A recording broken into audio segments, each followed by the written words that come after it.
This new kit from TEC was developed to repair small to medium sized damage on plastic panels and bodywork.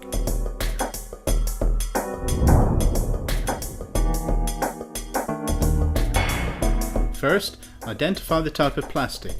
PP means polypropylene. Remove the paint to reveal the bare plastic.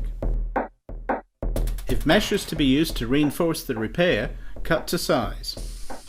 Ignite the butane-powered plastic welding tool.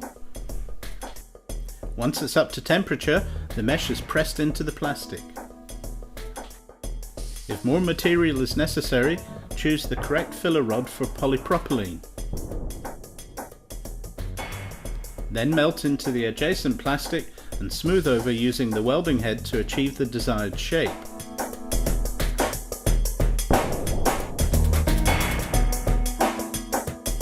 The repair is then sanded down to continue with the preparation and painting.